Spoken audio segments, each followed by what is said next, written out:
दोस्तों, दुनिया की राजनीति में एक पुराना नियम चलता आया है। जब कोई देश ताकतवर होता है, जब उसकी आवाज समंदर पार तक सुनाई देने लगती है, तो छोटे छोटे देश या तो उसके साथ खड़े हो जाते हैं या फिर किसी दूसरी ताकत की आड़ में आकर उसे चुनौती देने की नादान कोशिश करते हैं। लेकिन इतिहास गवाह है कि ऐसी नादानी का अंजाम क्या होता है। आज की यह कहानी है एक ऐसे छोटे से द्वीप राष्ट्र की, जिसने भारत को आंखें दिखाने की जुर्रत की, जिसने भारत माता के अपमान की हद पार करने की कोशिश की और जिसने यह सोचा कि चीन की उंगली थामकर वह भारत को झुका देगा।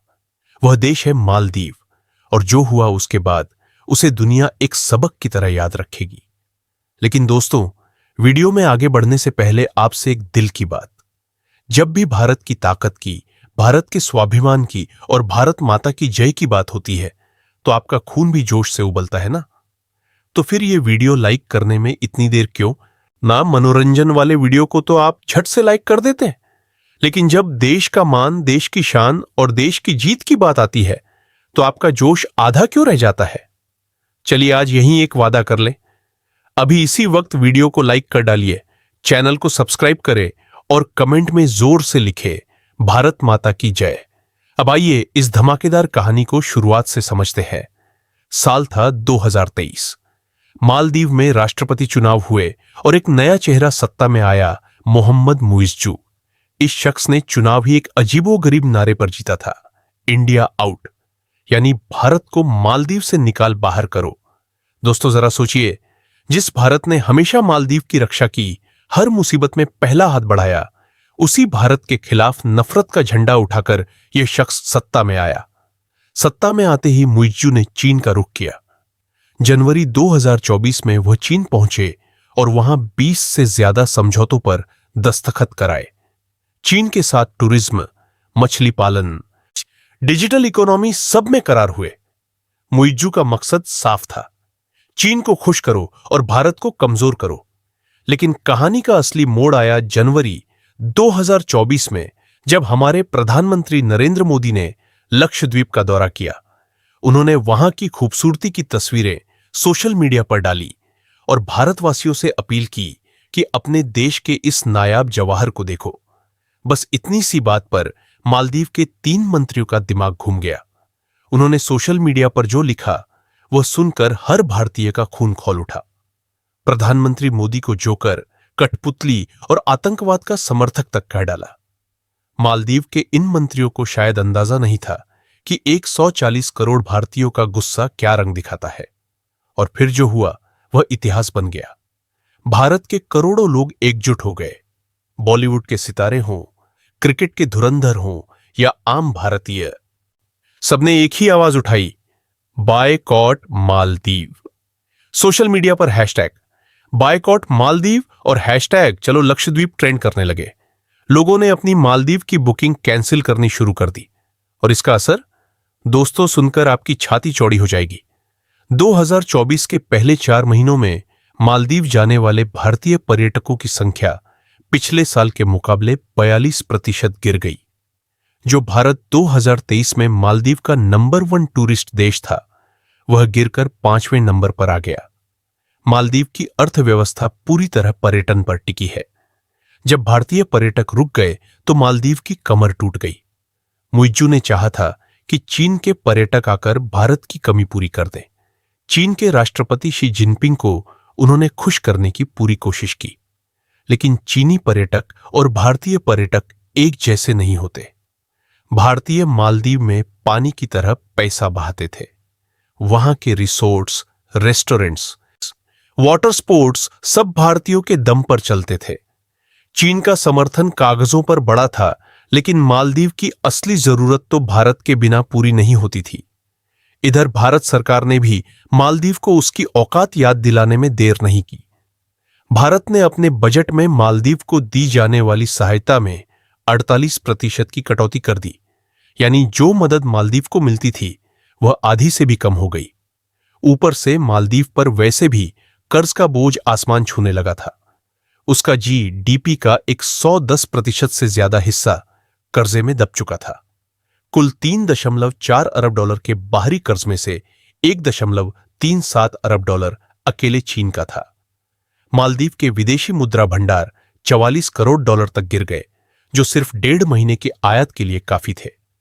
दुनिया को डर था कि मालदीव इतिहास का पहला देश बन जाएगा जो इस्लामिक सुकुक बॉन्ड पर डिफॉल्ट करेगा, और तब हुआ वही जो होना था।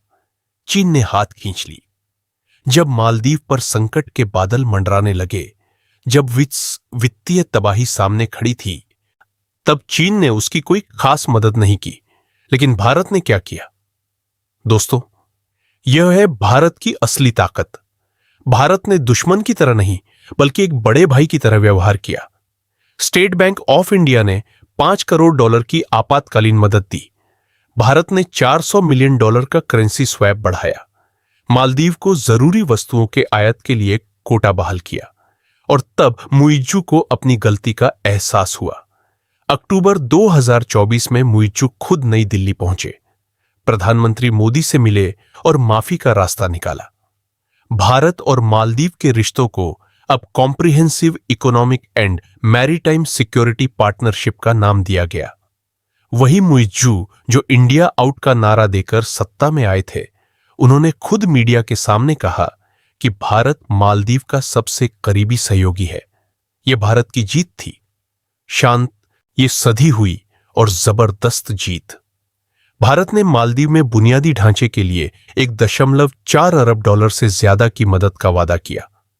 ग्रेटर माले कनेक्टिविटी प्रोजेक्ट, जो दुनिया की सबसे बड़ी समुद्री पुल परियोजनाओं में से एक है, वह जारी रही। 28 द्वीपों पर पानी और सफाई के प्रोजेक्ट साथ मिलकर शुरू किए गए। यूपीआई को मालदीव में लाने की बात हुई। भारत ने 5 करोड़ डॉलर की क्रेडिट लाइन रक्षा परियोजनाओं के लिए अलग से दी।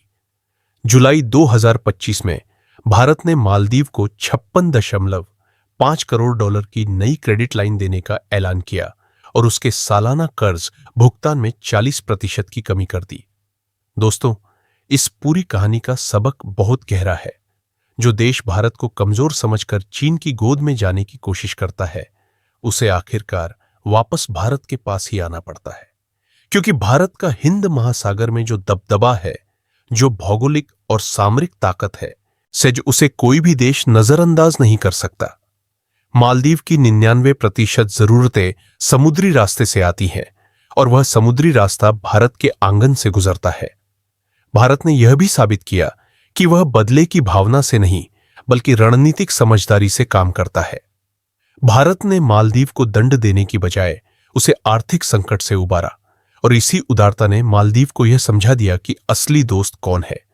चीन की मीठी मीठी बातें और कागजी वादे संकट में काम नहीं आते। संकट में काम आता है वह देश जो सचमुच आपके साथ खड़ा हो, और वह देश सिर्फ और सिर्फ भारत है। आज भारत समंदर में भी दहाड़ रहा है और धरती पर भी। हिंद महासागर में भारत की नौसेना की उपस्थिति दिन ब दिन मजबूत होती जा रही है। भारत की डिजिटल ताकत, भारत का आर्थिक दबदबा और भारत का कूटनीतिक कौशल मिलकर एक ऐसी शक्ति बन रहे हैं जिसे पड़ोसी देशों को पहचानना ही होगा। मालदीव ने यह पहचान लिया।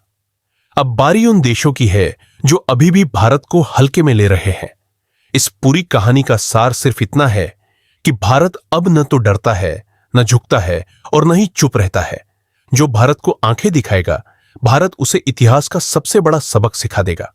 लेकिन जो भारत का दोस्त बनेगा, भारत उसके लिए अपना खजाना खोल देता है। यही है नए भारत की नीति, यही है नए भारत का स्वाभिमान, और यही है नए भारत की दहाड़। समंदर गवाह है, आसमान गवाह है, और दुनिया भी देख रही है कि इस सदी का असली महानायक कौन है। उत्तर सिर्फ एक है, भारत। बाकी आपको क्या लगता है? क्या मालदीव ने सच में अपनी गलती से सबक सीखा, या फिर आने वाले दिनों में वह दोबारा चीन की तरफ झुकेगा? कमेंट में जरूर बताना दोस्तों।